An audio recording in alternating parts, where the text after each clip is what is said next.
আসসালামু আলাইকুম সুপ্রিয় দর্শক মণ্ডলী। ঢাকা ইউনিভার্সিটি ছাত্র সংসদ, জাহাঙ্গীরনগর ইউনিভার্সিটি ছাত্র সংসদ, সেখানে শিবিরের ভূমিধস বিজয় হয়েছে। ইসলামী ছাত্র শিবির, বাংলাদেশ জামাত ইসলামের ভ্রাতৃপ্রতিম সংগঠন। চট্টগ্রাম বিশ্ববিদ্যালয়ের চাকসু, সেখানেও ভূমিধস বিজয় পেয়েছে। আজকে রাজশাহী বিশ্ববিদ্যালয়ে সেখানেও নির্বাচন হতে যাচ্ছে। তো দেখা যাচ্ছে বাংলাদেশের প্রধানতম পাবলিক বিশ্ববিদ্যালয়গুলো এখন ছাত্র শিবিরের দখলে। দখল বলতে অনেকে নেগেটিভ বুঝতে পারে, এটা পজিটিভ। এখন ছাত্র শিবির এখানে বিজয়ী হয়েছে। ঢাকা ইউনিভার্সিটিতে বিজয়ী হওয়ার পর অলরেডি তারা সুফল পেতে শুরু করেছে। শিক্ষার্থীরা, ছাত্রদল, ছাত্রলীগ ইত্যাদি সংগঠন যখনই বিজয়ী হয়েছিল তারা দেখেছে মাস্তানি করতে, সন্ত্রাসী করতে, টেন্ডারবাজি করতে, শিক্ষকদের অপমান করতে, শিক্ষার্থীদের গায়ে হাত তুলতে এবং নানান অনিয়ম, দুর্নীতি, মারামারি, সন্ত্রাসীতে লিপ্ত দেখেছে।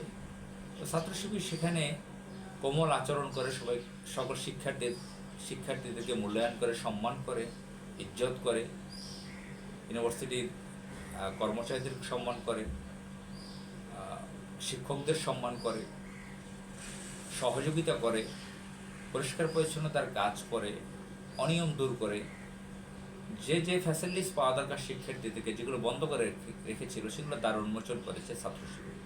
এই সুফলগুলো জাহাঙ্গীরনগর এবং ঢাকা ইউনিভার্সিটি দেখছে, চট্টগ্রাম বিশ্ববিদ্যালয়ে বিজয়ী হয়েছে। তো এভাবে বিভিন্ন বিশ্ববিদ্যালয়গুলো এখন ছাত্র শিবিরের দখলে চলে গেছে। তরুণ শিক্ষার্থীরা, শিক্ষিত ছেলেরা বুঝতে শিখেছে যে কাদের কাছে আমাদের ক্যাম্পাস নিরাপদ থাকতে পারে। তো এইসব নির্বাচন নিয়ে নানান জনে নানান কথা বলা শুরু করেছে সারা দেশের মানুষ। কেউ কেউ বলছেন যে আগামীতে জামাতই ক্ষমতা যাবে, তাদের ছাত্র সংগঠন যেহেতু বিভিন্ন ইউনিভার্সিটিতে জিতে যাচ্ছে। আবার বাম রাম ঘরানার যারা ইসলাম বিদ্বেষী বিএনপি পন্থী, তারা বলতেছে এসবের কাজ হবে না। মাহমুদুর রহমান মান্না একজন আছে নাগরিক ঐক্যর, তিনি বলছেন যে আমি তো 2বার ভিপি ছিলাম ঢাকা ইউনিভার্সিটিতে, আমার দল তো সারা দেশে এই নাই ক্ষমতা জেতার মতো, কোটানকোট ইত্যাদি।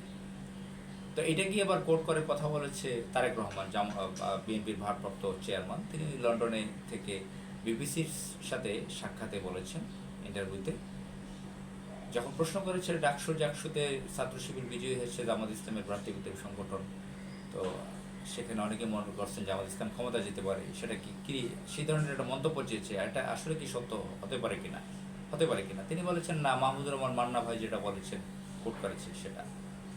তো বিএনপি ঘরানার যারা আছে তারা মনে করছেন নির্বাচন দেওয়া মানেই বিএনপি ক্ষমতায় যাওয়া। কালকে কোন এক নেতা যেন বলেছে যে নির্বাচন যখনই হবে বিএনপি বিজয়ী হবে, ভূমিধস বিজয় হবে বিএনপির কোটানকোট। তো অনেকে মনে করেন বিএনপি ক্ষমতা যাবে, যে ইউনিভার্সিটিতে ছাত্র শিবির যেতে পারে, যাক, অসুবিধা নেই, কিন্তু জাতীয় নির্বাচন দিলে বিএনপি যাবে। তো মানুষ তো, আমার কাছে মনে হচ্ছে যে মানুষ আগের মতো নেই, কিছুটা অনেক পরিবর্তন হয়েছে।